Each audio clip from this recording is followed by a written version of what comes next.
Anandpal encounter पूरे 8 साल बाद फिर से सुर्खियों में आया है। सीबीआई कोर्ट ने आनंदपाल एनकाउंटर को पूरी तरह से फेक बताया। तो आइए जानते हैं आज के इस वीडियो में क्या है पूरा मामला। 24 जून 2017 को एसओजी के मुठभेड़ में आनंदपाल मारा गया था, यानी कि एनकाउंटर किया गया था एसओजी के अनुसार। शुरुआत से ही आनंदपाल के समर्थकों ने एनकाउंटर को फेक बताया और आनंदपाल के पैतृक गांव सांवराद में भीषण आंदोलन हुआ।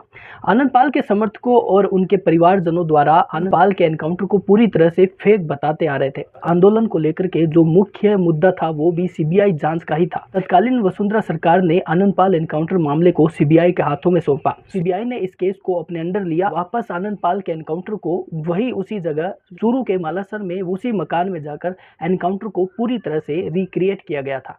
एनकाउंटर में जो अधिकारी शामिल थे उन्हें वापस उसी जगह बुलाया गया, फिर उन्हें वापस उसी अंदाज में एनकाउंटर को रिक्रिएट करने के लिए आदेश दिए गए थे। वापस पूरा एनकाउंटर रिक्रिएट किया गया था। सीबीआई ने भी एनकाउंटर को अपनी जांच में पूरी तरह से फेर बताया। सीबीआई ने साल 2020 में सीबीआई कोर्ट में आनंदपाल एनकाउंटर से रिलेटेड अपनी क्लोजर रिपोर्ट को सीबीआई कोर्ट में पेश किया और सीबीआई कोर्ट ने इस मामले को पूरी तरह से फेक बता दिया। क्लोजर रिपोर्ट में भी एनकाउंटर को पूरी तरह से फेर बताया गया था। आनंदपाल की पत्नी राज कंवर ने 25 मई 2023 को सीबीआई कोर्ट में प्रोटेस्ट प्रार्थना पत्र पेश किया, जिसमें सभी तथ्य सबूत के साथ पेश किए गए थे। आनंदपाल की पत्नी राज कंवर के वकील भंवर सिंह और त्रिभुवन सिंह ने बताया कि एसओजी ने एनकाउंटर को पूरी तरह से एक अपने तरीके से बताया था, लेकिन जो तथ्य सही है उन्हें बताया ही नहीं गया। त्रिभुवन सिंह ने तथ्य के आधार पर बताया कि एसओजी ने मालासर के उस मकान में आनंदपाल को घेर लिया जब आनंदपाल छत पर था, लेकिन पुलिस वहां तक नहीं पहुंच पा रही थी। तो आनंदपाल के भाई रुपेंद्र के जरिए आनंदपाल को सरेंडर करने के लिए कहा गया। जब आनंदपाल मान गया और सरेंडर कर दिया, फिर बाद में पुलिस ने उसके साथ मारपीट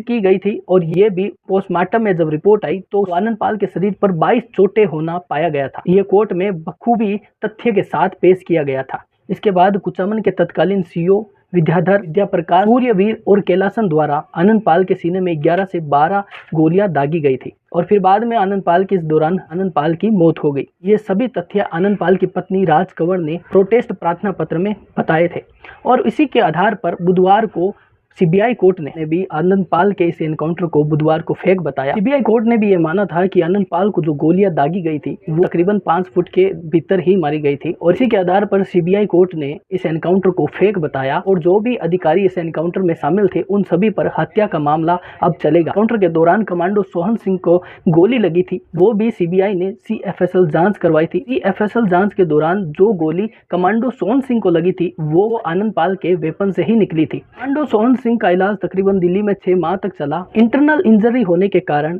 सोहन सिंह का आधा शरीर अभी भी काम नहीं करता। जो अधिकारी उस समय एनकाउंटर में शामिल थे अब उन पर हत्या का मामला चलेगा। वो उनमें शामिल थे राहुल भारत जो उस समय तत्कालीन चूरू के एसपी थे, प्रकाश जो उस समय तत्कालीन सीओ सिटी कुचामन थे, सूर्यवीर सिंह तत्कालीन सीआई, कमांडो सोहन सिंह, धर्मपाल और धर्मवीर पर भी ये हत्या का मामला अब चलने वाला है। अब इन सभी अधिकारियों का यह कहना है कि जो भी कोर्ट ने आदेश दिए हैं उनकी पूरी तरह से पालना की जाएगी और वो कोर्ट में अपना पक्ष रखेंगे और उनके साथ उनका पुलिस विभाग खड़ा है। तो हमारी आज की इस रिपोर्ट में बस इतना ही। बने रहिए क्राइम जारी के साथ। मिलते हैं अगली रिपोर्ट में।